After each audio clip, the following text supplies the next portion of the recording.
pertama-tama, biarlah segala puji dan segala hormat hanya bagi Dia, dan selayaknya lah Dia ditinggikan, diagungkan di atas muka bumi ini. Puji Tuhan, saya tidak lupa menyapa anak-anak Tuhan, umat Tuhan, bahkan hamba-hamba Tuhan yang terkasih, Bapak Ibu, dimanapun Anda berada yang sedang mengikuti live streaming video internet YouTube, dimanapun Anda berada, salam persekutuan, salam di dalam kasih Kristus, damai sejahtera Kristus memerintah senantiasa di dalam setiap kehidupan kita pribadi lepas pribadi.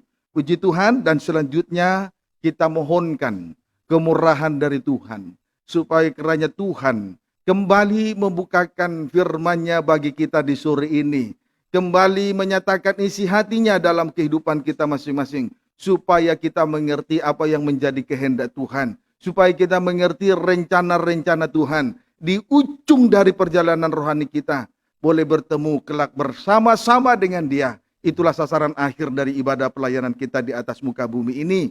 Puji Tuhan, segera kita kembali memperhatikan firman penggembalaan untuk ibadah Raya Minggu.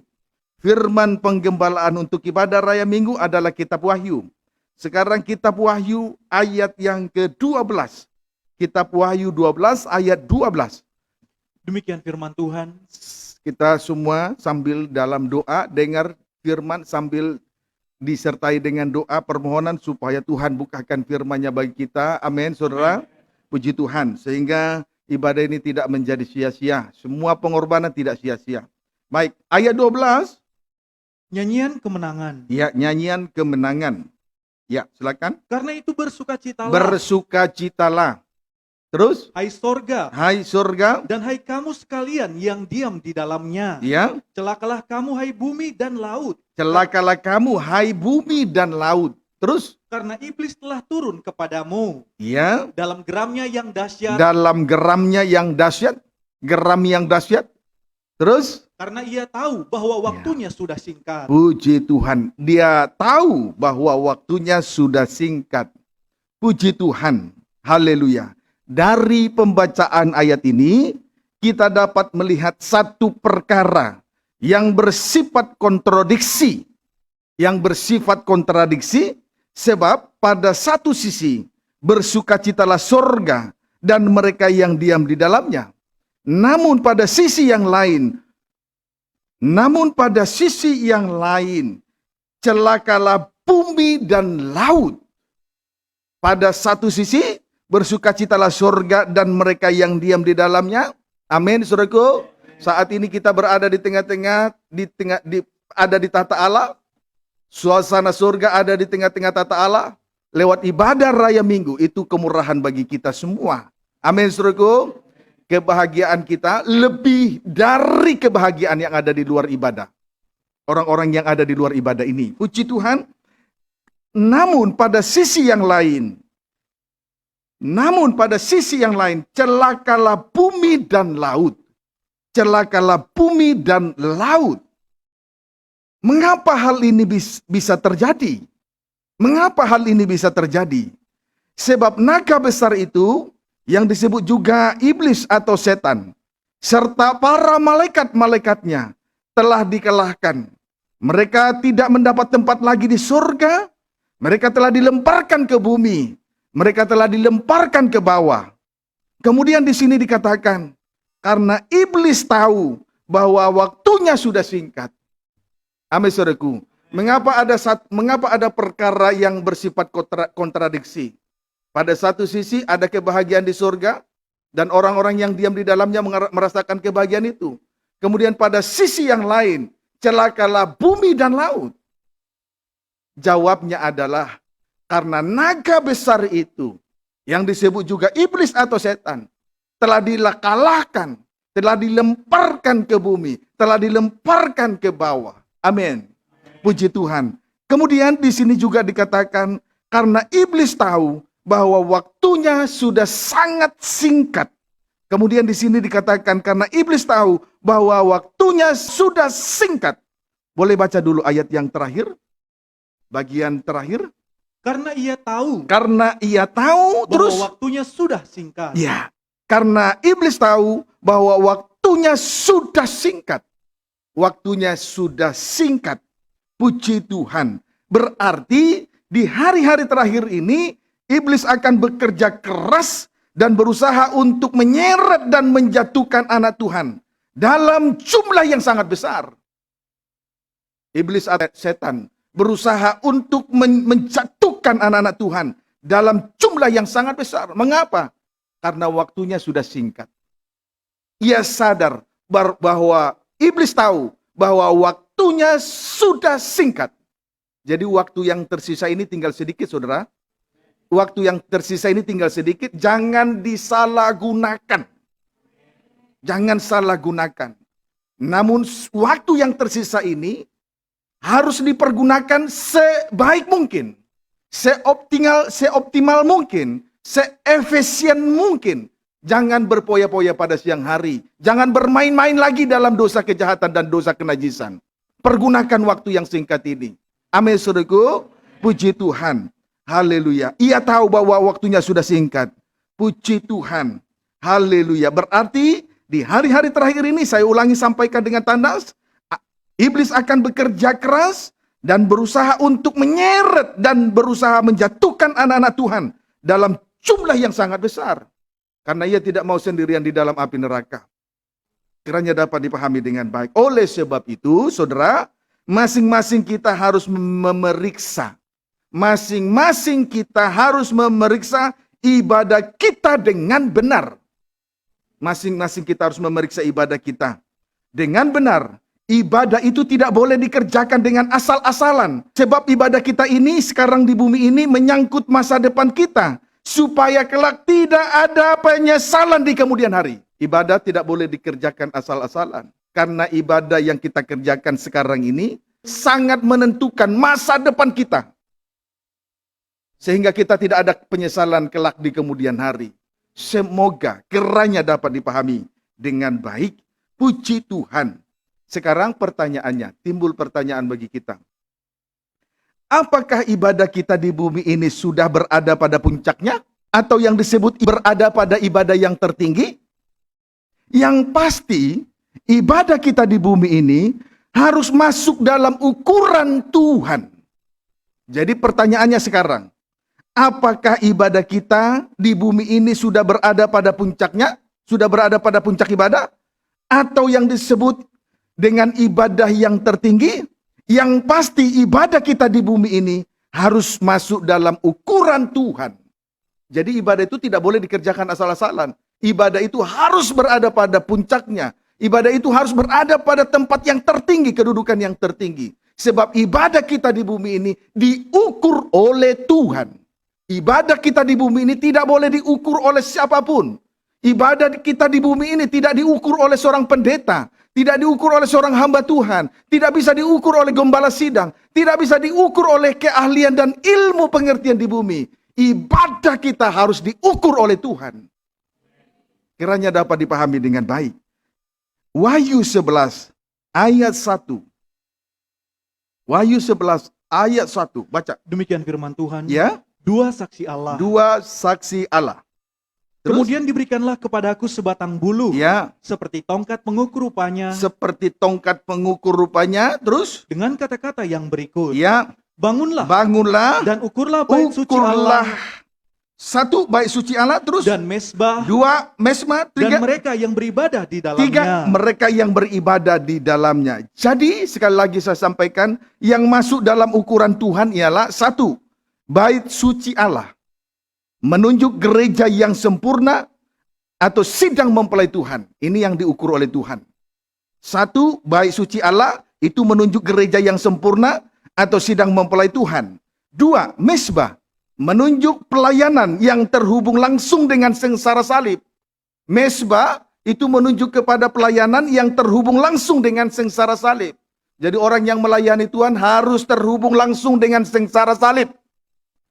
Amin, saudaraku. Rela di dalam hal berkorban.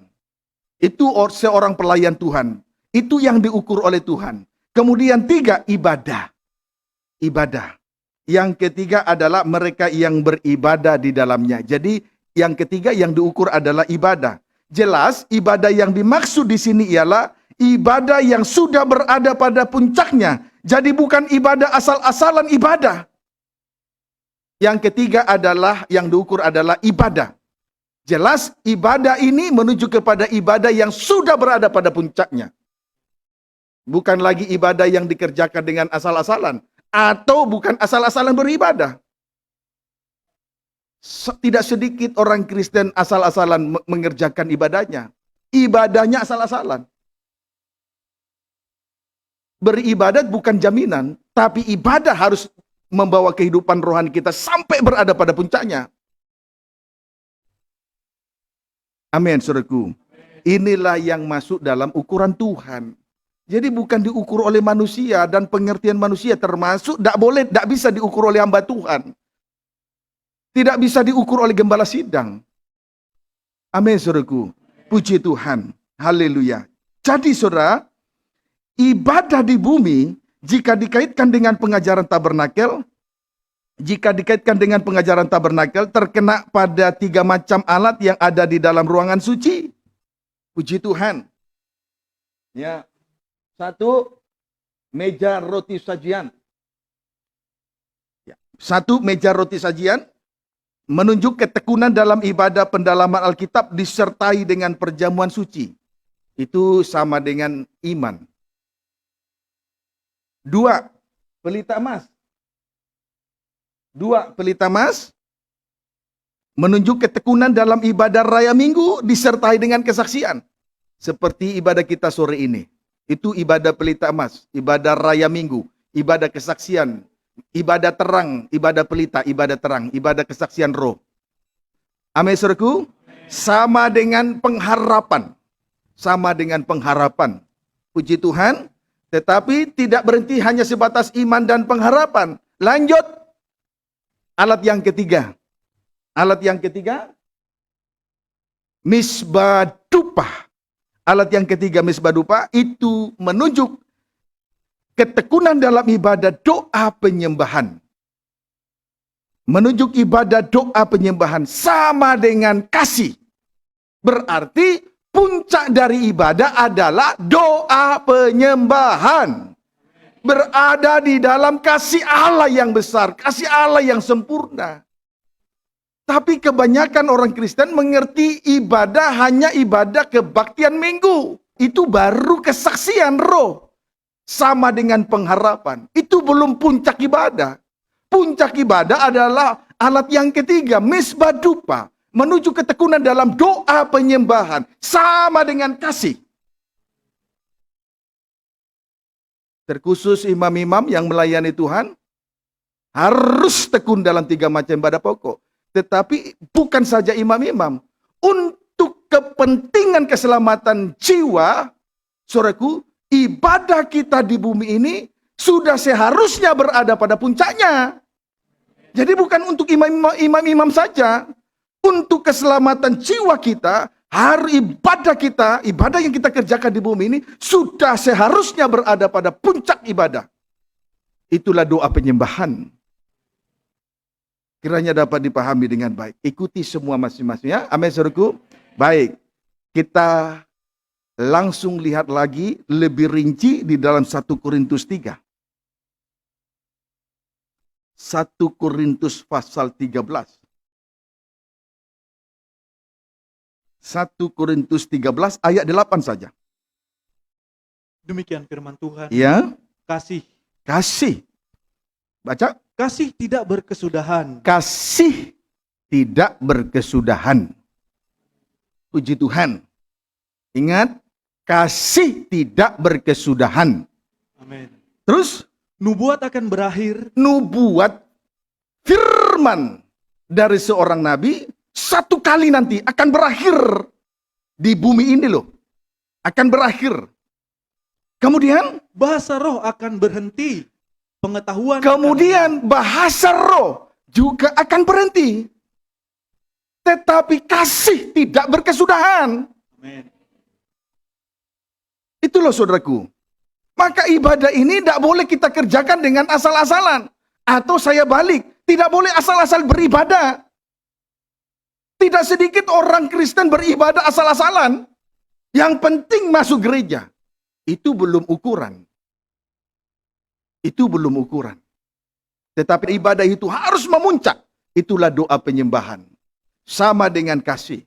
Tidak berkesudahan. Nubuatan firman satu kali nanti akan berhenti. Diawali dari aniaya antikris. Itu akan berhenti. Kemudian juga bahasa roh juga akan berhenti. Ibadah dan pelayanan kegiatan roh akan berhenti. Tepatnya pada saat masa aniaya antikris yang berlangsung selama 3,5 tahun di atas muka bumi ini. Kiranya dapat dipahami dengan baik. Amin. Lalu 1 dan 2 Korintus ini adalah tulisan Rasul Paulus yang dinyatakan langsung kepada jemaat di Korintus. Puji Tuhan. Namun lewat pembacaan firman Tuhan surat yang dikirim kepada Rasul Paulus juga ditujukan kepada kita, karena kita juga turut membaca firman yang ditulis kepada jemaat di Korintus ini. Amin, saudaraku. Sesuai dengan apa yang dia lihat, dia menulis dan dia layangkan kepada jemaat di Korintus di Asia Kecil.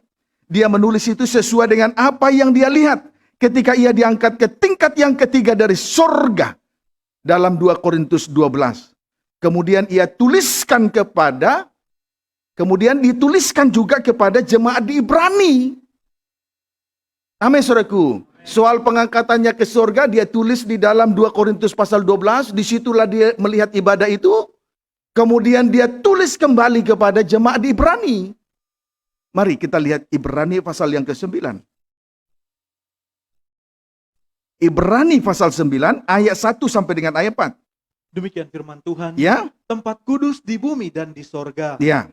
Memang perjanjian yang pertama juga mempunyai peraturan-peraturan untuk ibadah. Ya, ibadah Taurat, ibadah kemah yang pertama yang dibangun oleh Musa, memang juga ada peraturan-peraturan ibadahnya. Di bumi ini ada peraturan ibadah. Amin, saudaraku. Amin. Jadi tidak boleh asal datang beribadah atau beribadah asal-asalan. Terus? Dan untuk tempat kudus buatan tangan manusia. Iya, di bumi. Itulah kemah Musa, ada aturannya. Di bumi ini kita menjalankan ibadah juga ada aturannya. Ayat 2. Sebab ada dipersiapkan suatu kemah, yaitu bagian yang paling depan. Kemah yang paling depan, itulah ruangan suci. Terus? Dan di situ terdapat kaki dian dan meja dengan roti sajian. Di situ terdapat kaki dian dan meja dengan roti sajian. Pelita emas dan meja roti sajian. Terus? Bagian ini disebut tempat yang kudus. Puji Tuhan. Bagian ini disebut tempat yang kudus. Terus? Di belakang tirai yang kedua terdapat suatu kemah lagi Ya. yang disebut tempat yang maha kudus. Ya, kemah yang kedua disebut tempat yang maha kudus atau ruangan maha suci. Terus? Di situ terdapat mezbah pembakaran ukupan dari emas Di dan situ tabut perjanjian. terdapat mezbah pembakaran ukupan dari emas dan tabut perjanjian. Sampai di situ saja. Puji Tuhan. Saudaraku, peraturan-peraturan dalam ibadah. Pada ruangan suci atau kemah yang pertama terdapat satu kaki dian emas atau pelita emas, itu menunjuk ibadah raya minggu yang disertai dengan kesaksian roh. Sama dengan penuh dengan roh, sama dengan pengharapan. Amin. 2. Meja roti sajian menunjuk ibadah ketekunan dalam ibadah pendalaman Alkitab. Sama dengan penuh dengan firman, sama dengan iman. Puji Tuhan, tadi kita sudah melihat tabernakel, coba ditampilkan lagi. Peraturan di bumi, itulah kemah, itulah tabernakel Musa. Sebetulnya 3 alat itu ada di dalam kemah yang pertama, ruangan suci. 1 meja roti sajian, 2 pelita emas, 3 mezbah dupa. Tadi itu yang saya sampaikan, bukan? Puji Tuhan. Tetapi ketika Rasul Paulus diangkat ke tingkat yang ketiga dari surga, yang disebut juga dengan Firdaus, disitulah dia melihat perkara-perkara itu. Sehingga apa yang dia lihat, dia tuliskan kepada jemaat di Ibrani. Sehingga pada kemah yang pertama ternyata hanya ada 2 alat.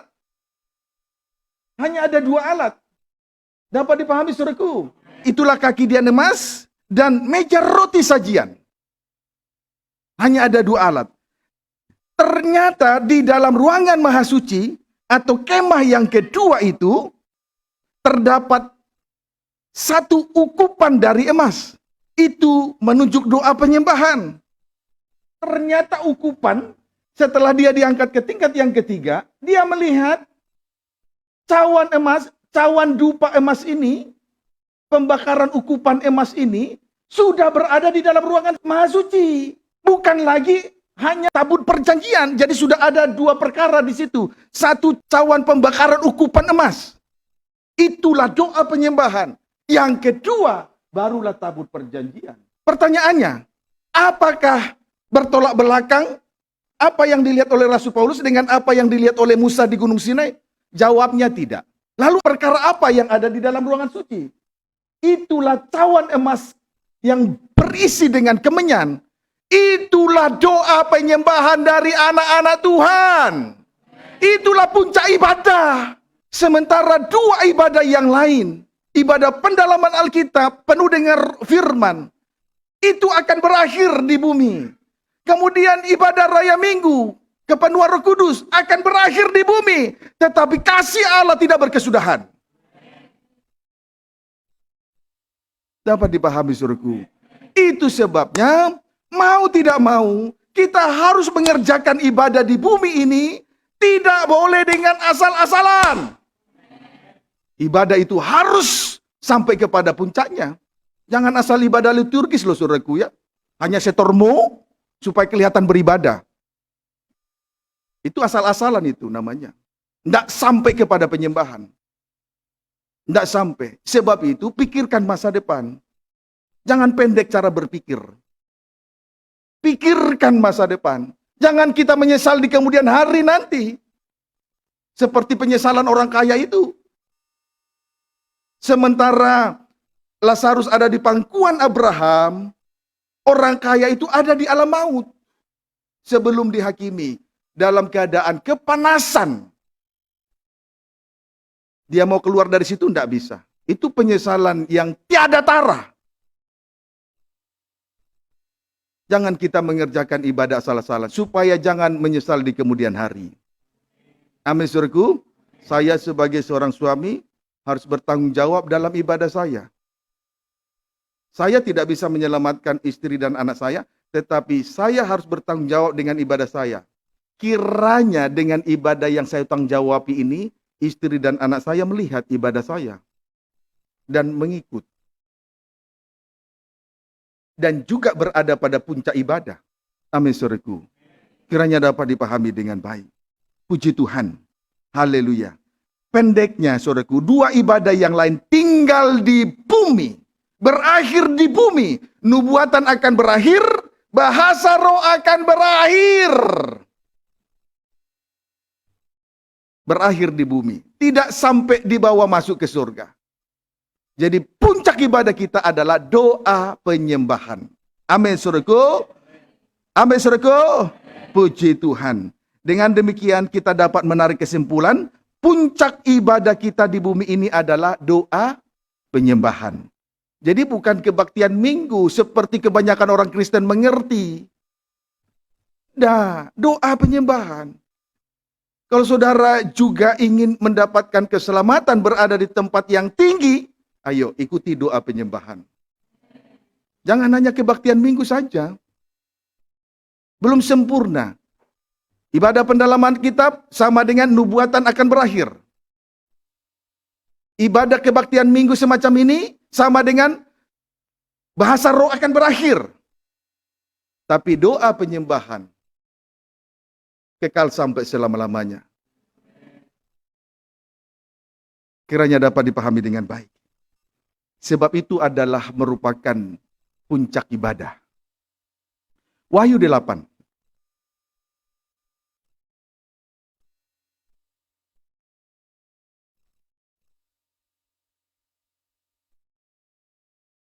Puji Tuhan, tentu saja kita bersyukur dengan pengertian yang kita peroleh sore ini. Pengertian ini harus dipertahankan, dipegang teguh, dipelihara supaya kita terpelihara seperti biji mata. Jangan mau digeser dengan pengertian-pengertian yang tidak jelas. Ibadah-ibadah yang sudah disesatkan oleh iblis atau setan. Puji Tuhan. Wahyu pasal 8 ayat 3 sampai dengan ayat 4. Demikian firman Tuhan. Wahyu 8 ayat 3 sampai dengan ayat yang keempat. Lihat. Meterai yang ketujuh. Ya. Maka datanglah seorang malaikat lain, Ya. dan ia pergi berdiri dekat mezbah dengan sebuah pedupan emas. Malaikat lain berdiri dekat mezbah, sebuah pedupaan emas, mezbah dengan sebuah pedupaan emas. Puji Tuhan, tadi saya sudah tunjukkan. Terus Dan kepadanya diberikan banyak kemenyan diberikan banyak kemenyan untuk dibakar. Lalu untuk dipersembahkannya bersama-sama Ya. dengan doa semua orang kudus setelah dibakar, terus di atas mezbah emas di Ya. hadapan takhta itu. ya cawan emas di atas mezbah tadi, terus Maka naiklah asap maka kemenyan naiklah asap kemenyan, asap dupa kemenyan, terus bersama-sama dengan doa orang-orang kudus itu penyembahan dari orang-orang kudus, terus dari tangan malaikat itu ke Ya. hadapan Allah. puji Tuhan. Saudaraku, asap dupa kemenyan itu naik di hadirat Tuhan. Amin, saudaraku. Jadi sudah sangat jelas, yang naik sampai ke tata Allah itulah doa penyembahan. Nubuatan berakhir, ibadah pendalaman Alkitab berakhir. Bahasa roh, ibadah raya minggu akan berakhir, tetapi doa penyembahan naik sampai ke hadirat Allah. Semua perkara kalau dilempar ke atas akan jatuh ke bawah. Hanya satu perkara yang lepas dari daya tarik bumi. Asap. Doa penyembahan. Orang bisa saja penuh dengan firman, tapi masih ada keinginannya. Orang bisa saja penuh dengan Roh Kudus, berbahasa roh, tapi masih ada keinginan dagingnya. Masih dikuasai oleh daya tarik bumi. Tetapi asap kemenyan, itulah doa penyembahan. Kehidupan rohani yang sudah berada tingkat doa penyembahan. Lepas dari daya tarik bumi.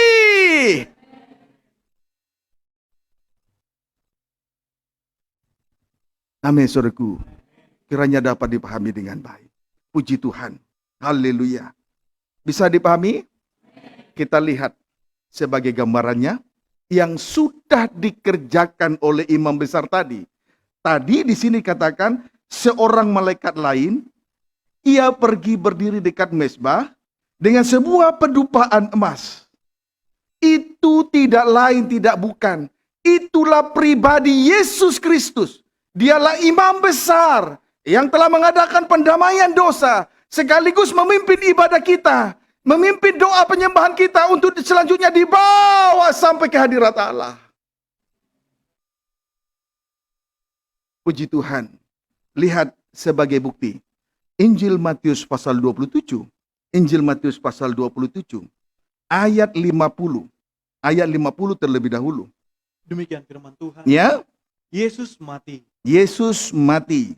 Terus Yesus berseru pula dengan suara nyaring. kira-kira jam 3 berserulah Yesus pada ayat 46 dengan suara nyaring, Eli Eli lama sabachthani, artinya Allahku Allahku mengapa engkau meninggalkan aku.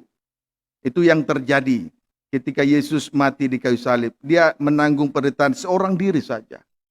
Memang orang yang menanggung penderitaan seringkali merasa ditinggalkan, diabaikan, tidak ada yang peduli lagi. Memang itu yang harus kita alami untuk membawa kita sampai ke tingkat doa penyembahan.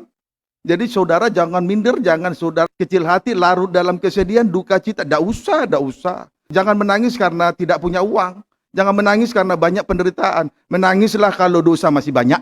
Terus ayat 50 baca. Yesus berseru pula dengan suara nyaring. Untuk yang kedua kali, Yesus berseru pula dengan suara nyaring, terus Lalu menyerahkan nyawanya. jadi doa penyembahan, seruan Yesus, itulah penyembahannya. Itulah doa penyahutannya kepada Allah Bapa. Eloi, Eloi lama sabachthani, itu doa penyahutannya kepada Allah Bapa. Lalu sesudah doa penyahutan itu, lalu ia menyerahkan nyawanya. Jadi penyembahan itu artinya penyerahan diri sepenuh untuk taat kepada kehendak Allah.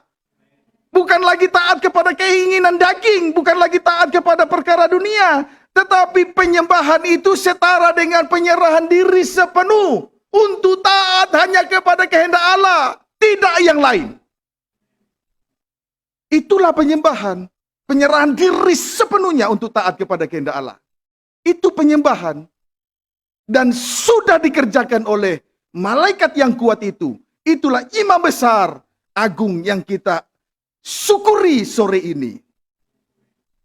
Memimpin hidup kita sampai di bawah menembusi tata Allah lewat doa penyembahan. Ibadah kita dibawa sampai kepada puncaknya. Doa penyembahan. Dengan lain kata, penyerahan diri sepenuh untuk taat kepada kehendak Allah. Lihat, ketika kita berada dalam penyerahan diri sepenuh untuk taat kepada Allah.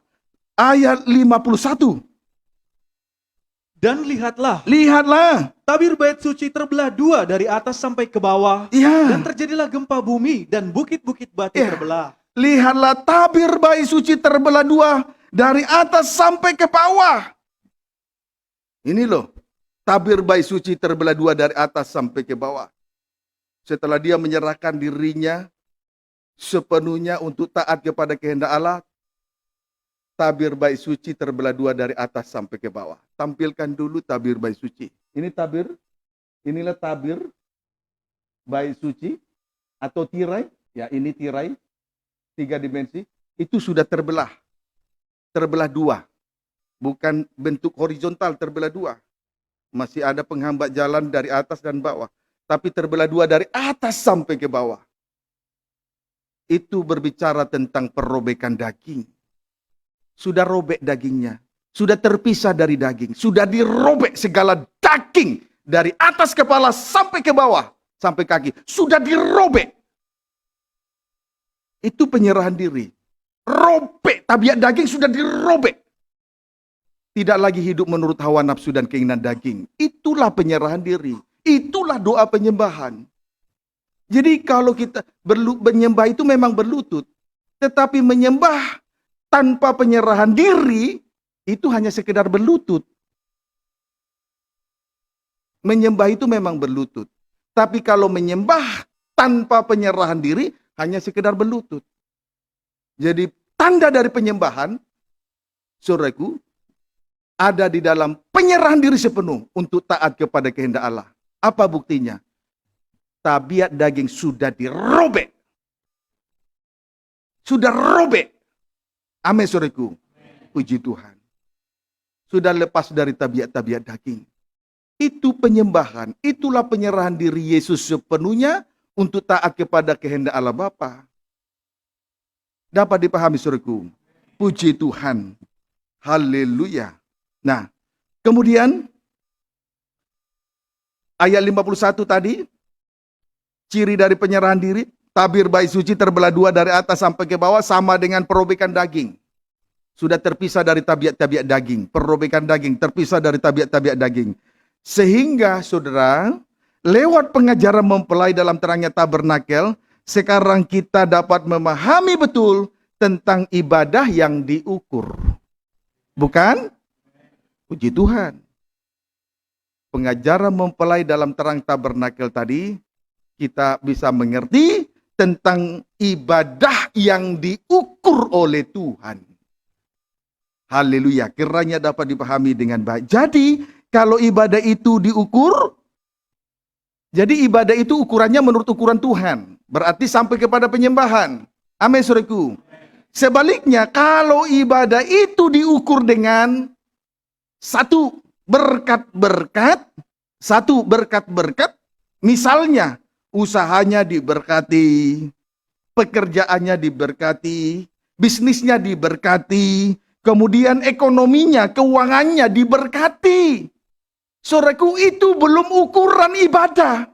Memang orang yang beribadah pasti diberkati, tetapi itu belum menjadi ukuran. Dapat dipahami, saudaraku? Contoh. Wahyu 13 ayat 1. Wahyu 13 ayat 1. Puji Tuhan, jangan mau lagi disesatkan oleh kekeliruan dari hamba-hamba Tuhan, bukan? Puji Tuhan. Karena sasaran kita surga loh, saudaraku. Supaya kita boleh mengalami kebahagiaan sampai selama-lamanya di sana bersama dengan Dia. Wahyu 13 ayat 1. Demikian firman Tuhan. Ya, ini bicara berkat ya. Ada yang mengukur ibadahnya diukur dari berkat. Usahanya, bisnisnya, ekonominya, uangnya, semua diberkati. Ada yang mengukur demikian. Tidak salah. Tetapi lihatlah kalau itu menjadi ukurannya. Wahyu 13 ayat 1. binatang yang keluar dari dalam laut. Ya, Lalu aku melihat seekor binatang keluar dari dalam laut, terus, bertanduk 10 dan berkepala 7. ya, Di atas tanduk-tanduknya terdapat 10 mahkota, ya. dan pada kepalanya tertulis nama-nama hujan. Puji Tuhan. Singkatnya, binatang yang keluar dari dalam laut itu menunjuk antikris. Binatang yang keluar dari dalam laut menunjuk antikris. Kemudian adapun wujudnya adalah binatang itu bertanduk 10, berkepala 7. Kemudian di atas tanduk-tanduknya terdapat 10 mahkota. Di atas tanduk-tanduknya itu terdapat 10 mahkota. Puji Tuhan. Lalu ayat 16, ini terkait dengan antikris. Ayat 16 sampai dengan ayat 18. Demikian firman Tuhan. Ya, Dan ia menyebabkan, antikris menyebabkan, terus sehingga kepada semua orang tanpa terkecuali, terus kecil atau besar, kecil, besar, kaya atau miskin, kaya, miskin, merdeka atau hamba, diberi tanda pada tangan kepada kanannya, mereka diberi tanda atau pada tangan kanannya, terus atau pada dahinya. ya, ada tanda pada tangan kanan, ada tanda atau pada dahinya, terus Dan tidak seorang pun yang dapat membeli atau menjual Ya. selain daripada mereka yang memakai tanda itu, ya, yaitu terus nama binatang itu atau bilangan namanya. ya, puji Tuhan, haleluya. Terus boleh baca ayat 18? Yang penting di sini ialah Yang hikmat. penting di sini ialah hikmat pembukaan firman Tuhan. Terus Barang siapa yang bijaksana, bijaksanalah. Terus baiklah ia menghitung bilangan binatang dia dapat itu. menghitung bilangan binatang itu, antikris yang keluar dari dalam laut itu, binatang yang keluar dari dalam laut itu antikris. Terus Karena bilangan itu adalah bilangan seorang manusia. bilangan seorang manusia, daging, angka daging, lihatlah. Terus Dan bilangannya ialah 666. 666 itu angka daging. Puji Tuhan. Melihat saudaraku ya, roh antikris adalah roh jual dan beli. Lihat, oleh karena antikris itu menyebabkan sehingga kepada semua orang, kecil atau besar, kaya atau miskin, merdeka atau hamba, diberi tanda pada tangan kanannya atau pada dahinya, diberi cap materai. 666 itu materai dari antikris. Di tangan kanan atau di dahi. Amin. Kemudian kegunaannya, manfaat dari cap materai ini adalah mereka bebas menjual dan membeli. Beda dengan orang yang tidak ada cap di tangan kanan atau di dahi mereka. Tidak diberi kesempatan untuk bebas menjual, tidak diberi kesempatan untuk bebas membeli. Kesimpulannya, roh antikris adalah roh jual beli. Dapat dipahami saudaraku? Roh antikris adalah roh jual beli. Puji Tuhan. Haleluya. Berarti memberi keuntungan yang besar. Roh jual beli berarti memberi hasil yang memberi keuntungan dalam ekonomi, dalam keuangan. Itu roh jual beli, roh antikris. Dapat dipahami saudaraku? Itulah ibadah kalau hanya sebatas diberkati.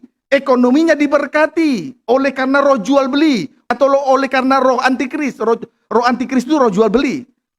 Keuangannya diberkati oleh karena roh antikris, roh jual beli. Dia bisa membeli dan menjual, itu roh antikris. Ekonominya diberkati karena roh jual beli.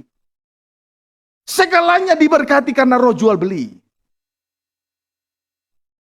Apakah ibadah kita hanya sebatas roh jual beli, diberkati? Tentu tidak. Walaupun setiap orang yang beribadah pasti diberkati. Tapi sasaran ibadah bukan berkat. Harus berada pada ibadah, puncak ibadah. Kiranya dapat dipahami dengan baik. Amin saudaraku. Puji Tuhan. Haleluya. Wahyu 17. Ayat 3-4. Tadi boleh baca dulu supaya ingat lagi. Binatang yang keluar dari dalam laut itulah antikris. Baca ayat 1 kembali dulu, tidak usah ditulis. Demikian firman Supaya Tuhan. nanti terkait dengan Wahyu 17. Baca. Lalu aku melihat seekor binatang keluar dari dalam laut. Keluar dari dalam laut itu antikris. Wujudnya, wujud binatang itu. Baca. Bertanduk 10 dan Bertanduk berkepala 10, berkepala 7, terus 7. Di atas tanduk-tanduknya terdapat 10 mahkota. di atas tanduk-tanduknya terdapat 10 mahkota. Nah, langsung saja kita lihat roh antikris ini dalam Wahyu 17 ayat 3 sampai dengan ayat 4. Demikian firman Tuhan. Ya, Penghakiman atas Babel. ya, Dalam roh aku dibawanya ke padang gurun. ya. Dan aku melihat seorang perempuan duduk di atas seekor binatang Ya. yang merah ungu. Binatang tadi loh yang keluar dari dalam laut. Terus, Yang penuh tertulis dengan nama-nama hujat. ya, Binatang itu mempunyai 7 kepala Nah, dan 7 10 kepala. tanduk. 10 tanduk sama. Terus, Dan perempuan itu memakai kain ungu dan Ya. kain kirmizi ya, yang dihiasi dengan emas, Ya. permata, Permata, dan mutiara. mutiara, Dan di tangannya ada suatu cawan emas, ya. penuh dengan segala kekejian. Di dan tangan kenajisan perempuan itu penuh, percabulannya. di tangan perempuan itu ada suatu cawan emas penuh dengan segala kekejian, penuh dengan segala kenajisan percabulannya. Puji Tuhan. Jadi di sini kita melihat binatang tadi yang mempunyai 7 kepala dan 10 tanduk, namun binatang itu ditunggangi oleh roh antikris. Ditunggangi oleh perempuan, ditunggangi oleh roh antikris. Amin, saudaraku. Ditunggangi oleh roh antikris. Apa tandanya? Binatang ini ditunggangi oleh roh antikris. Di tangan perempuan itu ada cawan berisi penuh dengan 1 kekejian. 2, kenajisan percabulannya. Kenajisan percabulannya. Puji Tuhan. Haleluya. Saudara, di tangan perempuan itu ada sebuah cawan berisi penuh dengan 2 hal. 1, kekejian di bumi. 2, kenajisan percabulannya. Bukan begitu? Baik, praktek kekejian. Praktek kekejian, saudaraku, meniadakan korban sembelihan. Itu sama dengan ibadah dan pelayanan. 2, meniadakan korban santapan. Sama dengan firman Allah. Sama dengan meniadakan firman Allah. Jadi meniadakan korban sembelihan sama dengan meniadakan atau mengecilkan derajat dari ibadah itu. Yang penting diberkati saja. Dapat dipahami, saudaraku. Jadi praktek kekejian adalah meniadakan 2 hal. 1, korban sembelihan. Tidak perlu kita baca ayatnya supaya tidak berlama-lama. Sesuai dengan kitab Daniel pasal 12.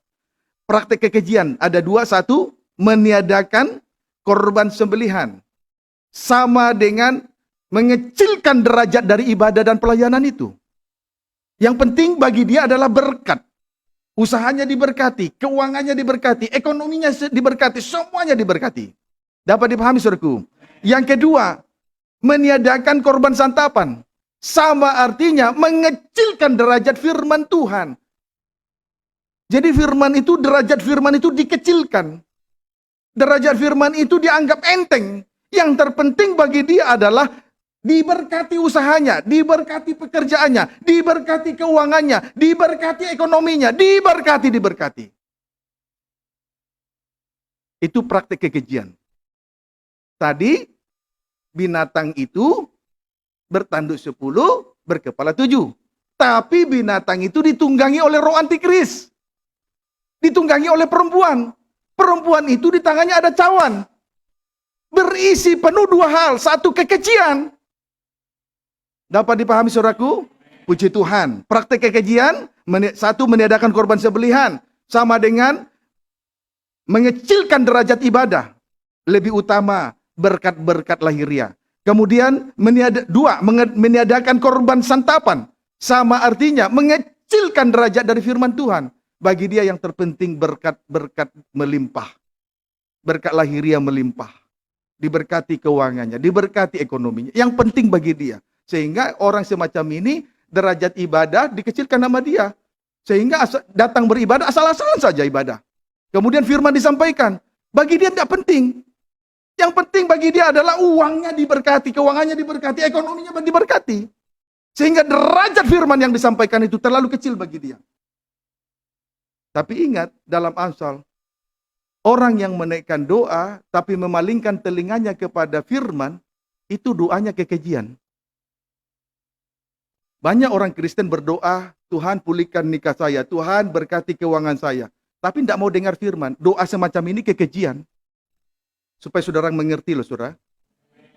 Jangan seperti Kristen-Kristen ketinggalan zaman, tidak mengerti apa-apa. Puji Tuhan. Itu praktek kekejian. Kemudian praktek kenajisan percabulannya. praktek kenajisan percabulannya. Kita lihat dulu satu contoh dari Ibrani pasal 12. Ibrani pasal 12. Ayat 16. Praktek kenajisan percabulan. Kita lihat contohnya. Ibrani 12 ayat 16. Demikian firman Ya. Tuhan. Ya, Janganlah ada orang yang menjadi cabul. jangan ada orang yang menjadi cabul. Jangan ada orang dikuasai roh kenajisan percabulannya. Amin. Terus, Atau yang mempunyai nafsu yang rendah. itu sama dengan nafsu rendah. Nafsunya rendah. Keinginannya rendah sekali. Terus, Seperti Esau. sama seperti Esau. Kenapa disebut dia nafsu rendah? Kenapa dia dikuasai roh percabulan kenajisannya? Terus, Yang menjual hak kesulungannya Iya. untuk sepiring makanan. nah, jangan seperti Esau. Dikuasai oleh roh cabul. Dikuasai oleh nafsu rendah. Kenapa? Dia rela menjual hak kesulungannya. Dia rela menjual ibadah dan pelayanannya demi sesuap nasi. Demi semangkuk kacang merah, sesuap nasi. Sehingga banyak sekali orang Kristen berkata, kalau saya tidak kerja, dari mana uang saya? Kalau saya tidak kerja, dari mana saya bayar uang ini, beli beras, beli itu, beli biaya sekolah, biaya ini, biaya itu. Kalau saya ke gereja tidak kerja, dari mana saya makan? Istri saya makan apa? Anak saya makan apa? Saya pakai apa beli susu untuk anak saya? Itu nafsu rendah.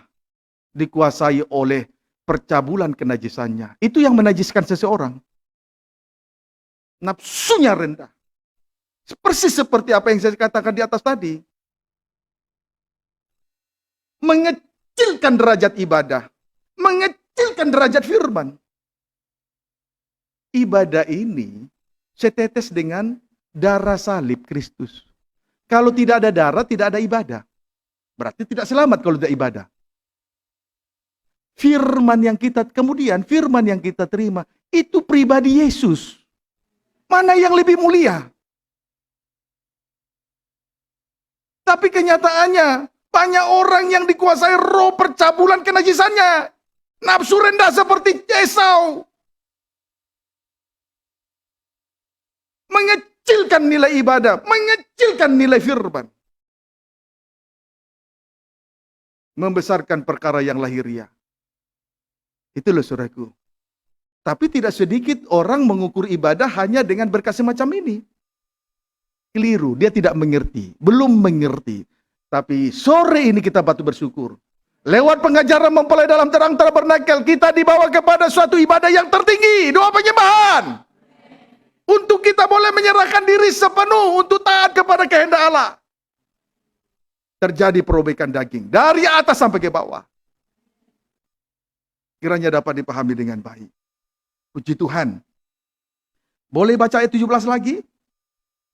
Sebab kamu tahu Iya. bahwa kemudian ketika ia hendak menerima berkat itu, Ketika Esau hendak menerima berkat yang satu itu, terus ia ditolak. mengapa? Sebab ia tidak beroleh kesempatan untuk memperbaiki kesalahannya. Ketika ia mencari berkat yang satu itu, ditolak. Mengapa? Tidak ada lagi kesempatan bagi dia untuk memperbaiki kelakuan. Waktu yang tersisa tinggal sedikit, gunakan sebaik mungkin. Amin. Jangan kita seperti Esau, sibuk berburu daging. Ukuran ibadahnya hanya sebatas berkat, dan berkat. Kiranya dapat dipahami dengan baik. Amin, saudaraku. Jadi, saudaraku, kita kembali lagi melihat Wahyu 18 ayat 9.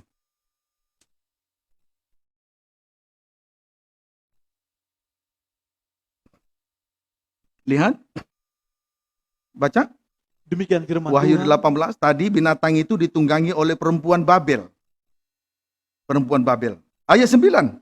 Jatuhnya Babel. Jatuhnya di Babel. Terus. Dan raja-raja di bumi yang Raja-raja di bumi.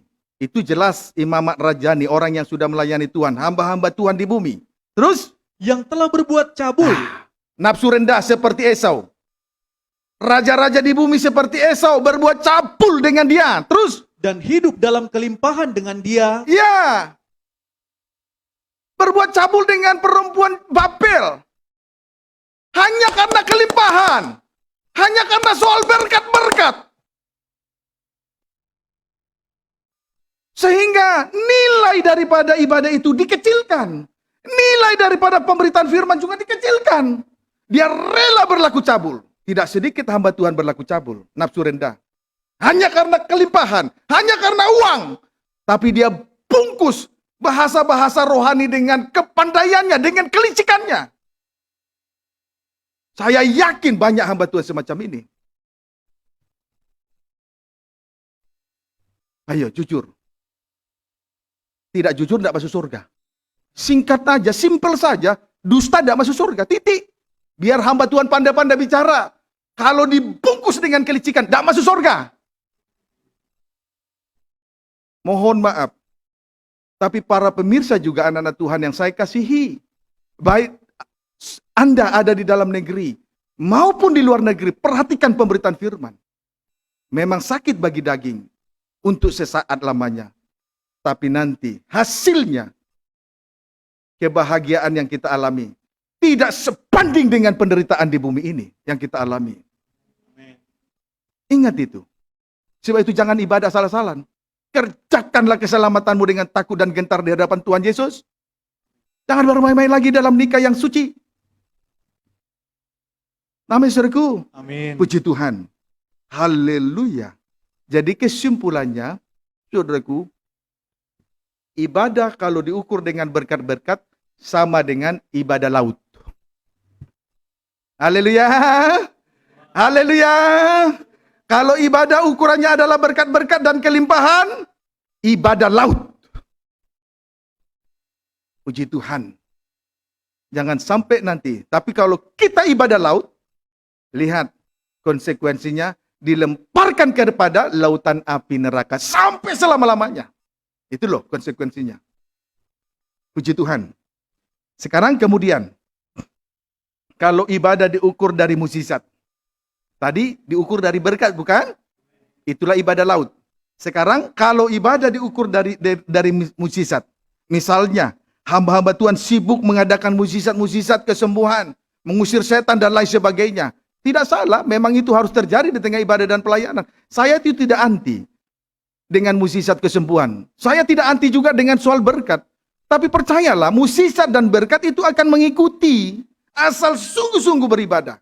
Sungguh-sungguh melayani pekerjaan Tuhan. Tidak asal-asal dalam mengerjakan ibadah di atas muka bumi ini. Ingat, selagi masih ada kesempatan, gunakan. Sementara kesempatan yang tersisa tinggal sedikit. Jangan waktu yang tersisa sedikit ini digunakan bermain-main seperti Esau. Sehingga ketika dia kembali untuk mencari berkat yang satu itu, tidak tolak. Karena tidak ada kesempatan lagi untuk memperbaiki kelakuannya. Tidak ada lagi kesempatan untuk bertobat. Hari ini ada kesempatan untuk bertobat. Bertobatlah! Amin, saudaraku. Puji Tuhan. Kalau ibadah diukur dengan mukjizat, misalnya hamba-hamba Tuhan sibuk mengadakan mukjizat kesembuhan, mukjizat mengusir setan dan lain sebagainya. Matius 7 ayat 15 terlebih dahulu. Demikian firman Tuhan. Ya. Hal pengajaran yang sesat. Pengajaran sesat. Kita harus tahu pengajaran yang sesat. Puji Tuhan. Sebab itu jangan mau disesatkan. Kalau kita sudah mengerti pengajaran sesat, jangan mau disesatkan hanya karena tidak suka memikul salib. Padahal salib adalah tangga dari bumi ke surga. Kemarin anak Tuhan dari Malaysia menghubungi saya. Dan oleh karena Tuhan sendiri yang menyatakan dirinya kepada ibu ini. Lalu akhirnya ibu ini tergerak untuk mau dikembalakan lewat internet.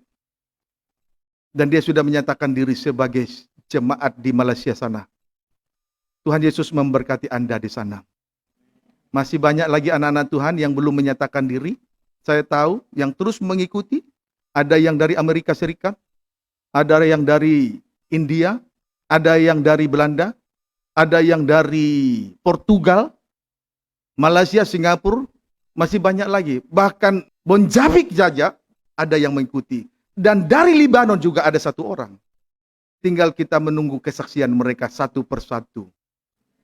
Yang di Bandung juga terus mengikuti. Yang di Jakarta juga terus mengikuti. Tinggal kita menunggu kesaksian saudara-saudara kita yang ada di luar negeri. Amin, saudaraku. Amin. Puji Tuhan. Haleluya. Baik. Kita lihat Injil Matius pasal 7, ayat 15. Hal pengajaran yang sesat. Ya, Waspadalah terhadap Ya. nabi-nabi palsu yang datang waspada kepadamu. terhadap nabi-nabi palsu yang datang di tengah-tengah ibadah-ibadah yang Tuhan percayakan. Lihat nabi palsu itu seperti apa. Terus, Dengan menyamar seperti domba. Tetapi sesungguhnya mereka adalah serigala yang buas. Ya. saudaraku, nabi palsu sama dengan serigala, tapi berbulu domba. Hati-hati dengan penyamaran mereka. Bagaimana mereka menyamar? Bagaimana nabi-nabi palsu ini menyamar? Sebetulnya dia serigala, tapi berbulu domba. Kenapa bisa penyamaran ini terjadi? Begini loh saudaraku, lihat ya. Ayat 21 sampai 23. Bukan setiap orang yang berseru kepadaku, Tuhan, Tuhan, akan masuk ke dalam kerajaan sorga. Ingat, bukan berarti kalau seseorang berseru kepada Tuhan dan menyebut Tuhan, Tuhan, lalu ia masuk surga. Tidak loh saudaraku. Amin saudaraku. Amin. Contohnya ayat 22. Pada hari terakhir banyak orang akan berseru kepadaku. Nah, pada hari terakhir banyak hamba-hamba Tuhan berseru kepada Tuhan dan menyebut Tuhan, Tuhan. Terus, Tuhan, Tuhan, bukankah kami bernubuat demi namamu? satu, bernubuat demi nama Tuhan. Terus, Dan mengusir setan demi namamu? dua, mengusir setan demi nama Tuhan. Tiga, Dan mengadakan banyak mukjizat demi mengadakan namamu juga? banyak mukjizat demi nama Tuhan, termasuk mengusir setan. Mereka lakukan itu.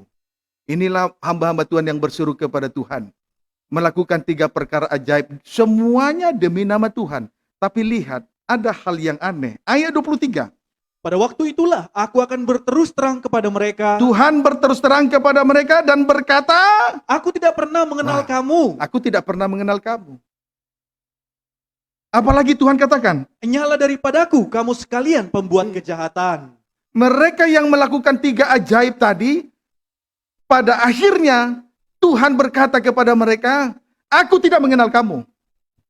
Mengapa Tuhan berkata seperti itu? Bisa dilihat dari pernyataan berikutnya. Nyala daripada aku, kamu sekalian pembuat kejahatan. Mengapa disebut pembuat kejahatan? Kalau di tengah ibadah, hanya sibuk mengadakan 3 perkara tadi, sibuk mengadakan mujizat kesembuhan, sibuk mengadakan mujizat-mujizat yang lain, sibuk mengusir setan, tetapi mengabaikan sengsara salib, aniaya karena firman. Hamba Tuhan semacam ini tidak mengajarkan tentang salib, kehendak Allah Bapa, tidak mengajarkan aniaya karena firman. Disebutlah hamba Tuhan pembuat kejahatan. Jadi ukuran ibadah bukan mukjizat kesembuhan. Supaya saudara tahu loh saudaraku. Walaupun mukjizat kesembuhan terjadi. Kalau sungguh-sungguh dengar firman, 1 patah kata saja, pasti sembuh. Tidak perlu saya mengadakan demonstrasi-demonstrasi seperti mengadakan tumpang tangan di mana orang itu sakit. Bagian apa sakit yang dialaminya. Tidak perlu, 1 patah kata saja, pasti sembuh. Tapi anehnya, hari-hari ini, setan memutar balik fakta. Kebenaran diputar balik di dalam rumah Tuhan. Sehingga hamba-hamba Tuhan banyak sibuk hanya sebatas mengadakan mukjizat-mukjizat. Kalau hanya mengadakan mukjizat kesembuhan saja ya masih lumayan. Sibuk membuat jemaatnya rubuh, tumbang, teler, sampai muntah-muntah. Kan bodoh namanya itu. Diajar ketawa ke TV. Hanya sibuk di situ saja. Akhirnya, sekalipun mereka melakukan 3 perkara ajaib tadi, dan sekalipun mereka melakukan 3 perkara ajaib demi nama Tuhan, Tuhan berkata, aku tidak mengenal kamu. Lalu Tuhan berkata, kamu semua pembuat kejahatan. Di mana sih letak kejahatannya? Lebih jelas lagi, ayat 21. Bukan setiap orang yang berseru kepada aku, Tuhan, Tuhan, akan masuk ke dalam kerajaan sorga. Termasuk tidak hanya sibuk mengadakan 3 keajaiban tadi, lalu masuk surga, melainkan dia yang melakukan kehendak Bapakku yang di sorga. Yesus melakukan kehendak Allah Bapa di sorga, itu yang terpenting. Sebagai seorang suami, pikul salibmu. Itu kehendak Allah Bapa kepada seorang suami. Sebagai seorang istri, pikul salibmu. Itu kehendak Allah Bapa kepada seorang istri. Sebagai seorang anak, pikul salibmu. Itulah kehendak Allah Bapa kepada seorang anak. Kepada seorang imam di tengah ibadah dan pelayanan, pikul salibmu, tanggung jawabi pelayananmu. Itulah kehendak Allah Bapa kepada seorang imam. Kepada sidang jemaat, tanggung jawabmu banyak, tekun dalam 3 macam ibadah pokok. Itulah kehendak Allah Bapa. Kalau hanya mukjizat-mukjizat, itu karunia. Tapi siapa yang mau memikul salib? Siapa yang mau melakukan kehendak Allah Bapa seperti Yesus anak Allah melakukan kehendak Allah Bapa di atas kayu salib di Bukit Golgota? Dapat dipahami? Jadi jangan lagi disesatkan pikiran-pikiran ini dari pengertian yang bodoh. Setiap hari gereja banyak tumbang-tumbang, mujizat aja.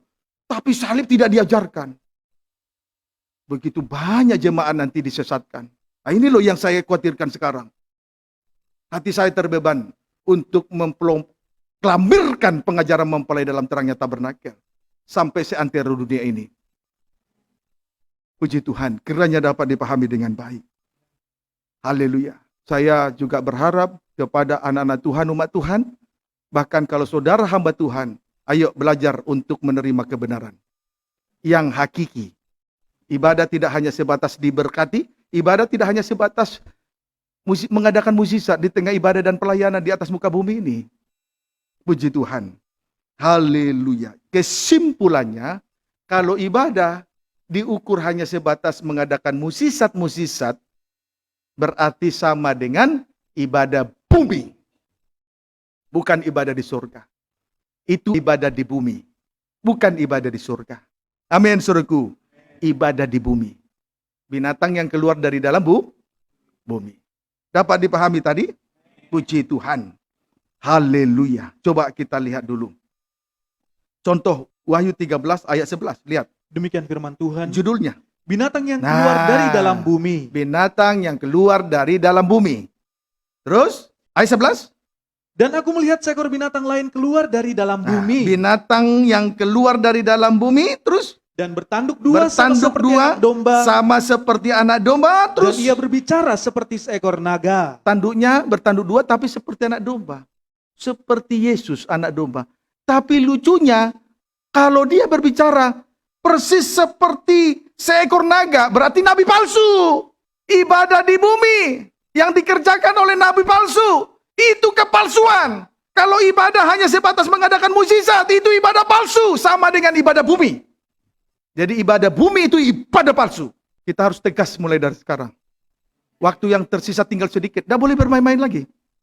Ayo, sebagai suami perhatikan istri anakmu. Mulai dari tanggung jawab dulu diri kita masing-masing. Sebagai istri, kalau melihat kekurangan suami, tidak perlu ngomel. Banyak berlutut di kaki salib. Itu cara Tuhan supaya kita berada pada puncak ibadah, doa penyembahan. Puji Tuhan. Tidak usah menangis karena tidak punya beras. Tangisilah dosa-dosa kita masing-masing. Maria, ibu Yesus menangis ketika melihat Yesus disalib. Yesus berkata, tidak usah tangisi saya, tangisi dosamu. Salib harus dipikul. Dosa yang harus disesali. Amin, saudaraku. Jangan nikmati dosa. Tangisi dosa. Sesali mulai sekarang. Bertobat selagi ada kesempatan. Supaya jangan menyesal di kemudian hari. Hati-hati. Jadi kesimpulannya, ibadah laut berbicara soal berkat. Ibadah di bumi berbicara soal mukjizat. Tidak masuk dalam ukuran. Amin. Puji Tuhan. Ayat 12-13. Lihat binatang yang keluar dari dalam bumi. Itulah nabi-nabi palsu. Ayat 12-13. Dan seluruh kuasa binatang yang pertama itu dijalankannya di depan matanya.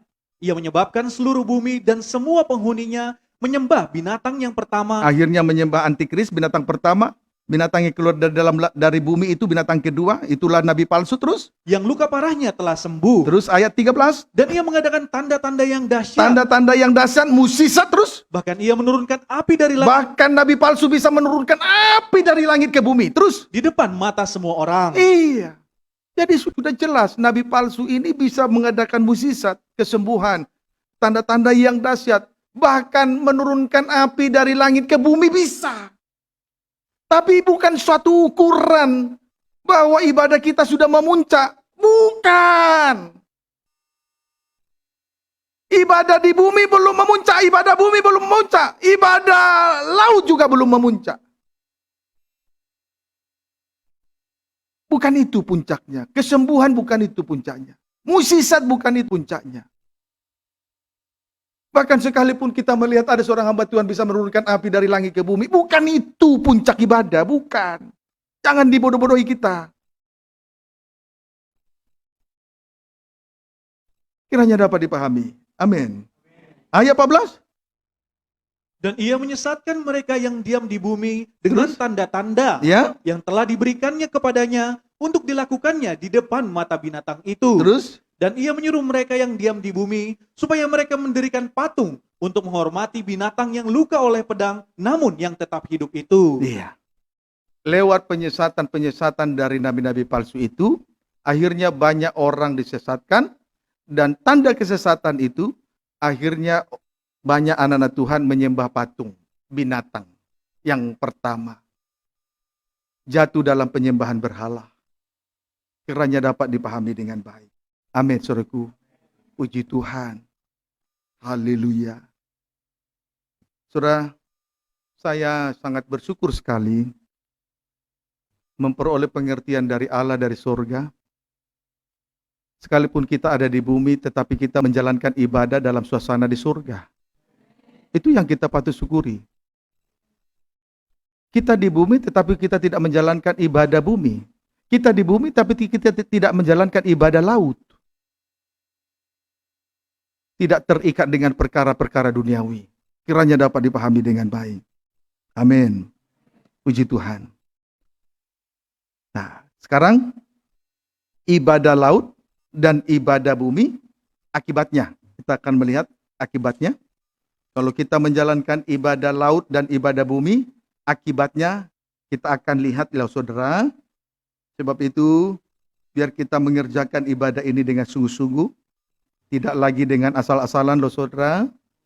Ibadah bukan hanya setormuk, dengar firman bukan hanya asal-asalan, mengecilkan derajat firman, lebih mengutamakan pikiran, hati, perasaan daging ini. Hati-hati saudara dengan ibadah bumi dan ibadah laut. Akibatnya Wahyu 12 ayat yang ke-12 kembali dibaca.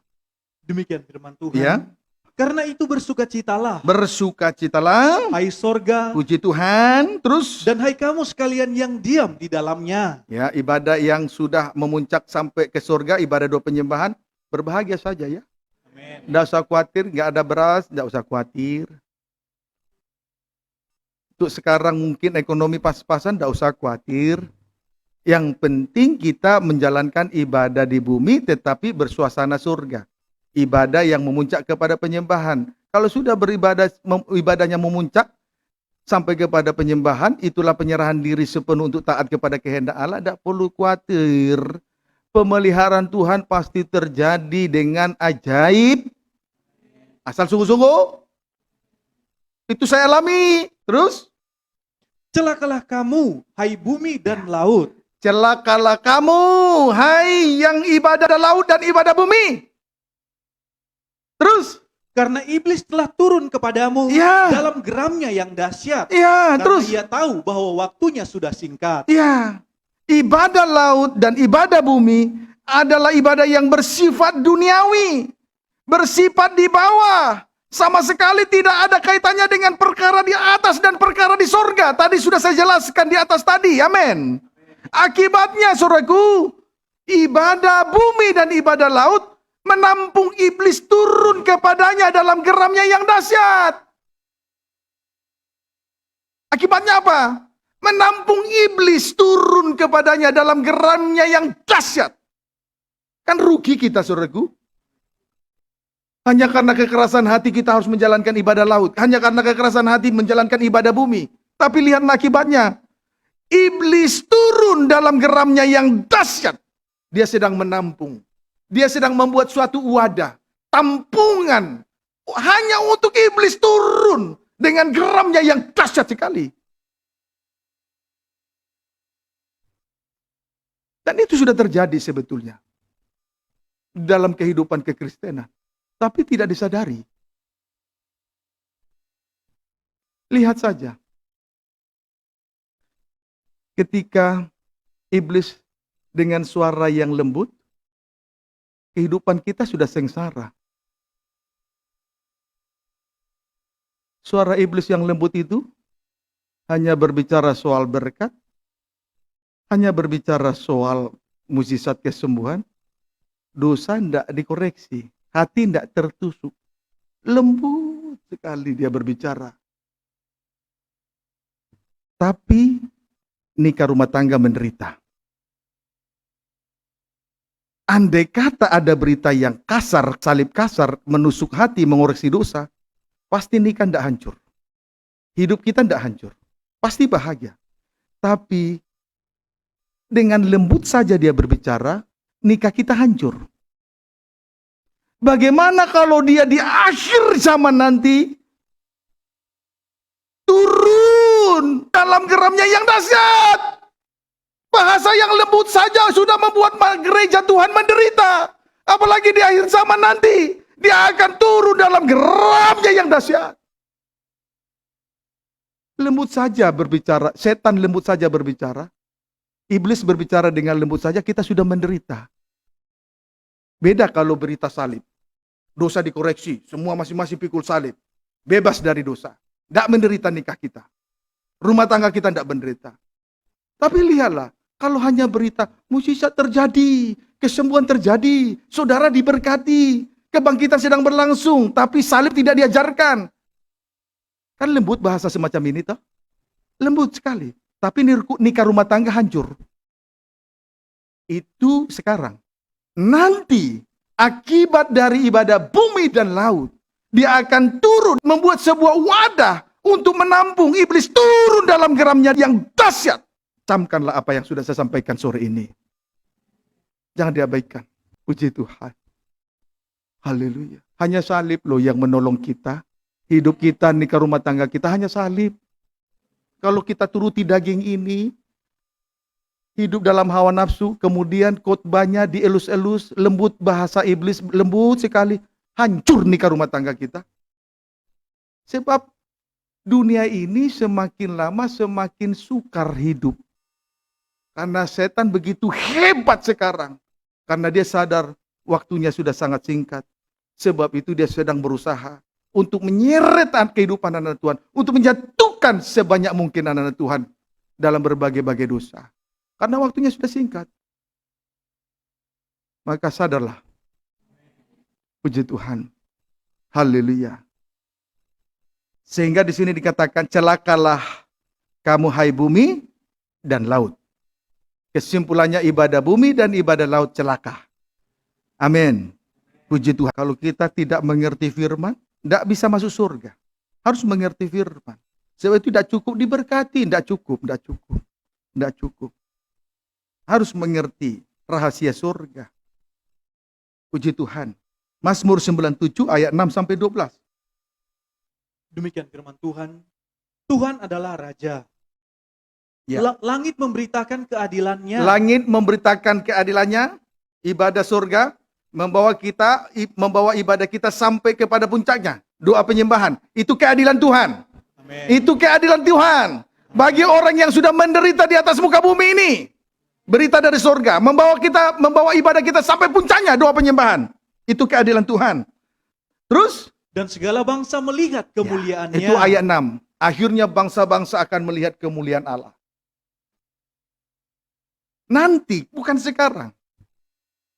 Makanya hamba Tuhan tidak boleh sombong dengan berkat yang ada. Kemuliaan yang hakiki nanti, manakala Tuhan sudah menyatakan keadilannya. Kepada mereka yang sungguh-sungguh dalam beribadah. Ibadah mereka akan dibawa sampai pada puncaknya, doa penyembahan. Itu keadilan Allah. Itu keadilan Allah. Karena selama ini kita rela menderita karena salib. Tapi ujungnya dibawa kepada suasana tempat yang paling tertinggi, doa penyembahan. Itu keadilan. Beda dengan orang kaya itu. Setiap hari hidup dalam kemewahan, berbaju kemewahan. Tapi mengabaikan dan mengecilkan nilai firman Tuhan. Buktinya apa? banyak makanan tercecer jatuh dari meja orang kaya itu. Tapi Lazarus datang untuk duduk di bawah meja itu, menghargai derajat daripada pembukaan firman. Puji Tuhan, kiranya dapat dipahami dengan baik. Sekarang ayat 7. Semua orang yang beribadah kepada patung akan mendapat malu. Yang beribadah kepada penyembahan berhala karena ibadah bumi dan ibadah laut. Ibadah yang bersifat duniawi itu menyembah kepada patung. Terus akan mendapat malu. Nanti mendapat malu. Hari ini seperti mereka ini seperti merasa terbekati. Sudah dibutakan rohani mereka. Tapi nanti ujungnya sebaliknya, ibadah bumi, ibadah laut, ibadah yang terikat di bumi, ibadah yang bersifat duniawi saja, tidak ada kaitannya dengan surga, tidak ada kaitannya dengan salib sebagai penghubung dari bumi ke surga, nanti akan malu. Sebab mereka menyembah kepada patung, berhala-berhala, itu penyembahan berhala. Ibadah bumi, ibadah laut, itu penyembahan berhala.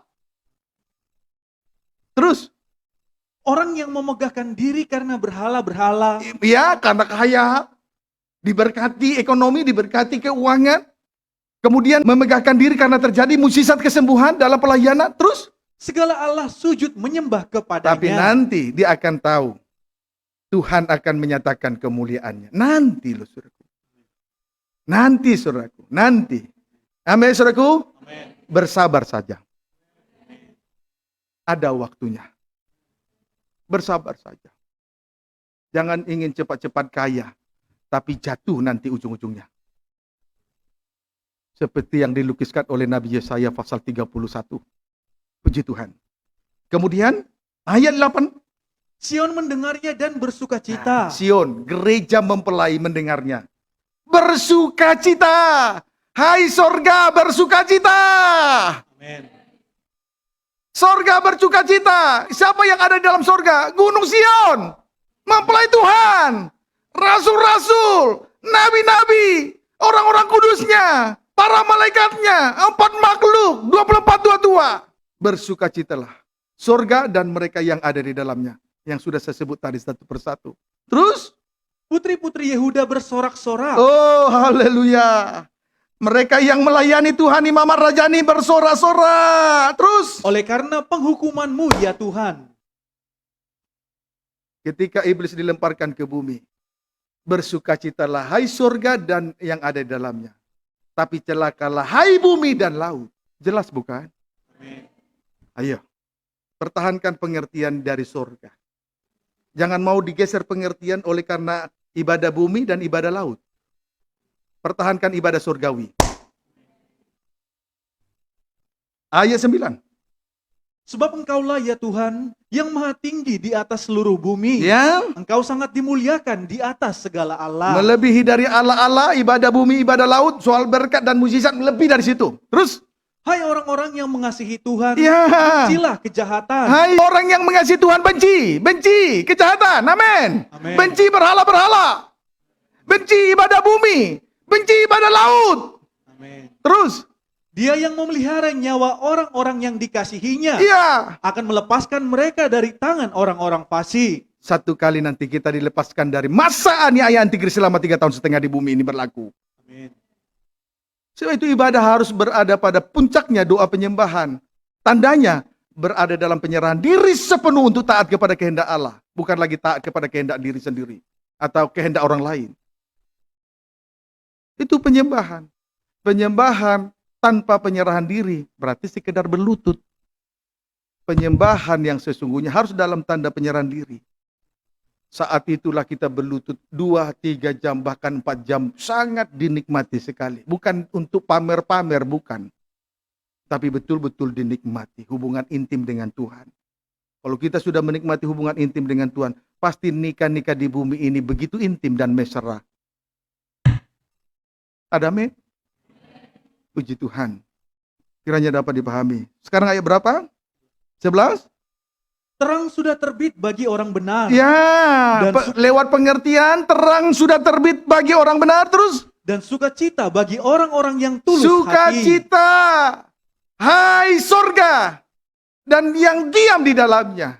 Amin. Amin. Terus, Bersukacitalah karena Tuhan, iya. hai orang-orang benar. Bersukacitalah hai sorga. Bersukacitalah karena Tuhan, hai orang-orang benar. Terus, Dan nyanyikanlah syukur bagi namanya yang kudus. mengucap syukur saja. Tidak ada beras, mengucap syukur saja. Tidak ada uang beli susu anak, mengucap syukur saja. Tidak usah menangis. Tangisilah dosa masing-masing. Sesalilah dosa masing-masing. Mengucap syukur saja. Jangan banyak ngomel, jangan banyak menggerutu. Ibadah ini juga harus kita kerjakan dengan syukur. Jangan ngomel-ngomel. Oh, jangan dikit-dikit berkata banyak sekali korban. Uang ini, uang itu.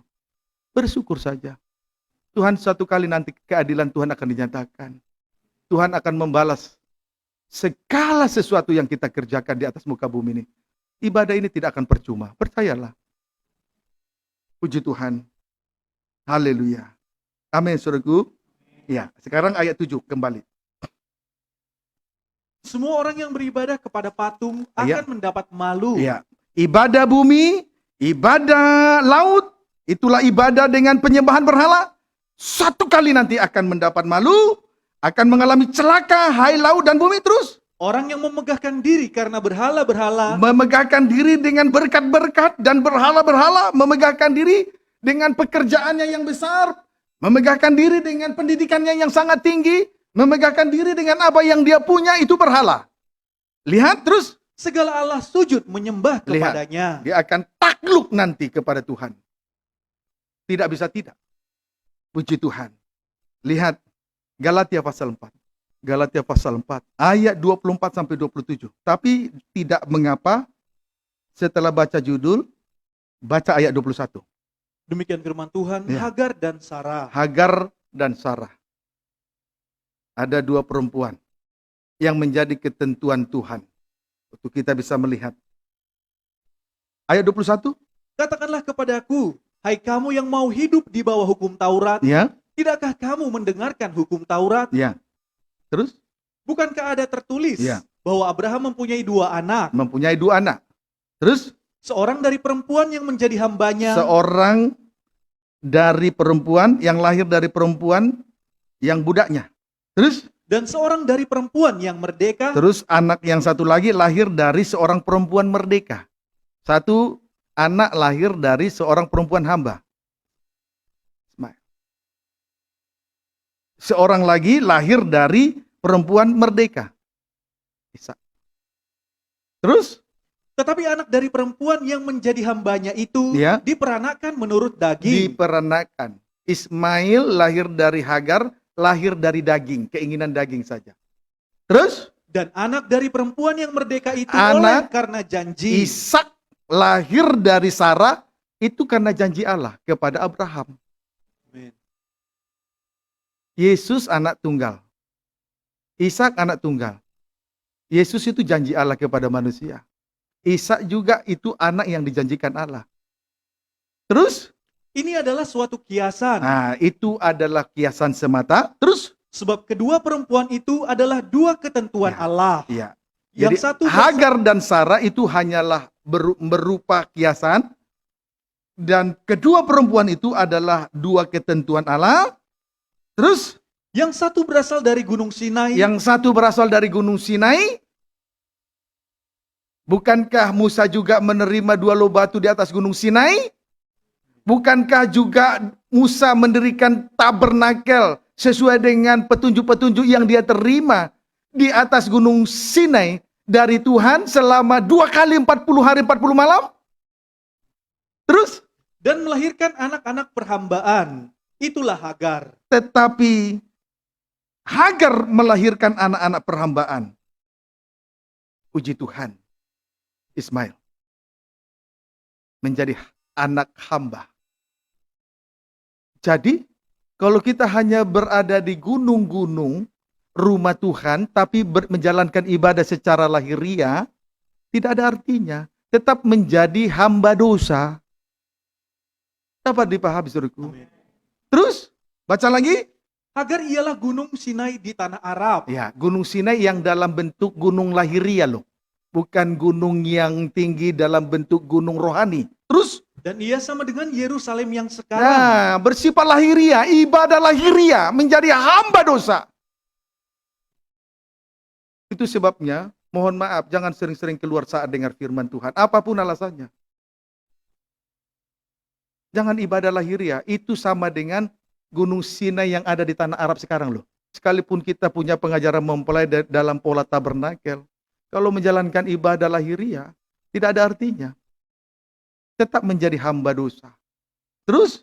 Karena ia hidup dalam perhambaan dengan anak-anaknya. Nah sekarang?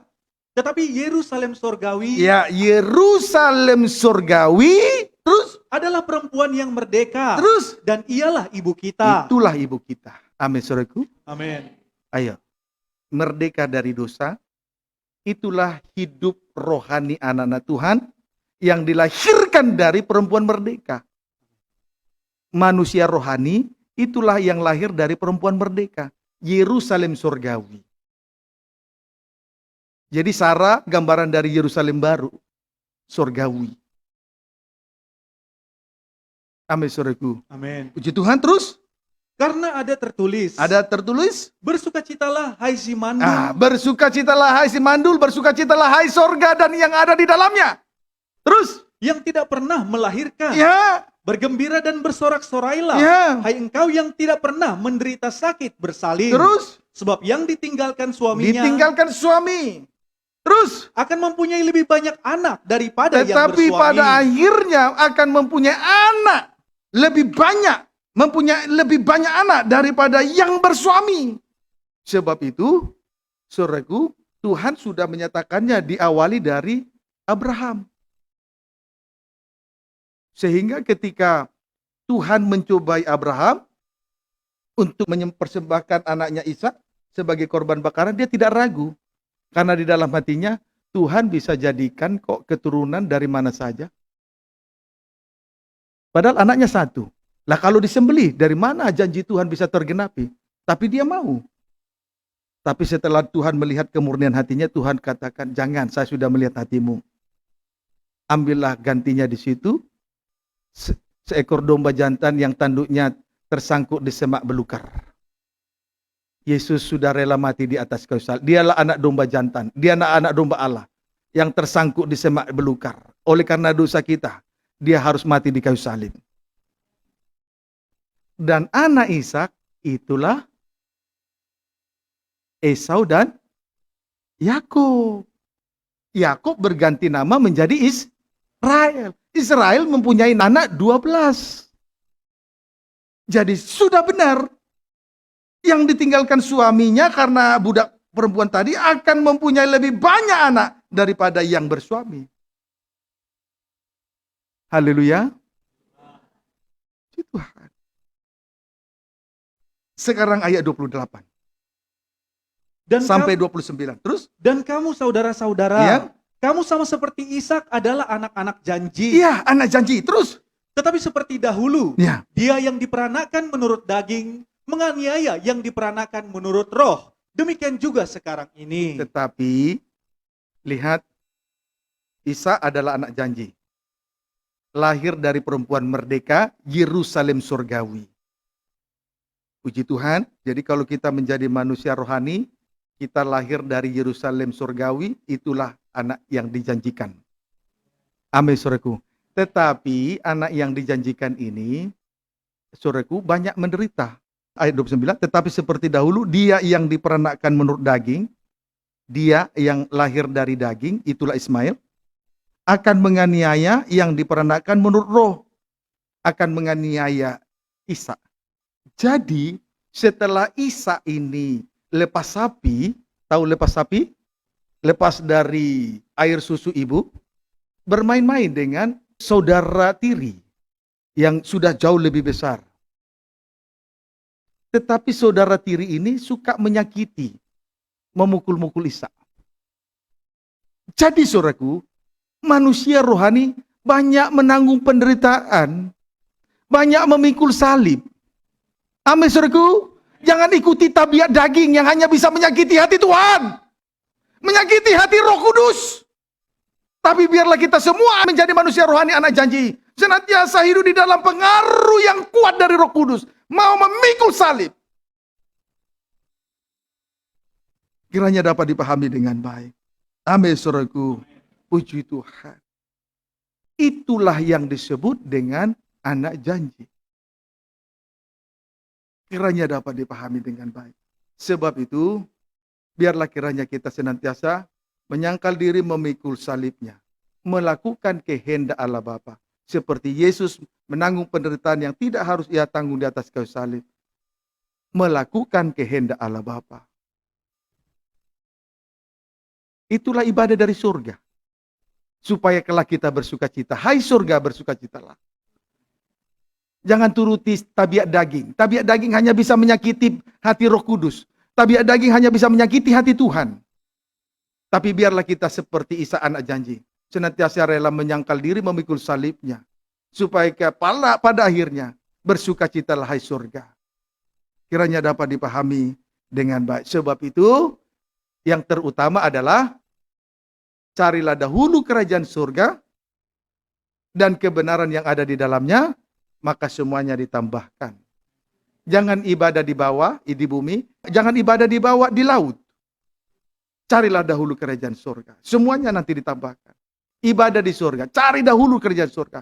Semuanya nanti ditambahkan. Amin, saudaraku. Lihat ayat terakhir. Roma 14 ayat 16 sampai 18. Roma 14 ayat 16 sampai 18. Silakan. Demikian firman Tuhan. Ya. Jangan memberi batu sandungan. Ya, jangan menjadi batu sandungan. Terus Apa yang baik Ya. yang kamu miliki, janganlah kamu biarkan difitnah. ya, puji Tuhan, anak Tuhan sudah memiliki jabatan menjadi pelayan Tuhan, memiliki jabatan pelayan Tuhan sesuai karunia Roh Kudus. Jangan bikin malu hati Tuhan ya di luar sana ya. Sudah memiliki pengajaran mempelai dalam terangnya tabernakel, jangan permalukan Tuhan di luar sana. Sudah kita memiliki Tuhan Yesus, jangan permalukan Tuhan terhadap tetangga kita masing-masing ya. Puji Tuhan. Ayat 17. Sebab kerajaan Allah bukanlah soal makanan dan minuman. Kerajaan surga, ibadah surga bukan soal mukjizat kesembuhan, bukan soal bicara berkat-berkat jasmani, bukan soal keuangan diberkati, ekonomi diberkati, bukan soal itu. Terus Tetapi soal kebenaran, soal damai kebenaran, sejahtera, damai sejahtera Dan dalam suka- nikah. Terus dan sukacita oleh Roh Kudus. bersukacita oleh karena pengaruh yang besar dari Roh Kudus. Amin. Itu kerajaan surga. Jadi jangan puas kalau ada uang. Untuk apa ada uang, tidak ada kebenaran? Untuk apa uang tapi tidak ada damai sejahtera? Untuk apa uang kalau tidak ada sukacita? Cari dahulu kerajaan surga. Semuanya akan ditambahkan. Terus Karena barang siapa melayani Kristus dengan cara ini, beribadah dengan ibadah surgawi. Terus ia berkenan pada Allah berkenan kepada dan Allah. dihormati oleh Pasti manusia. dihormat manusia, tetangga-tetangga. Tidak akan dipermalukan. Tuhan Yesus memberkati kita semua.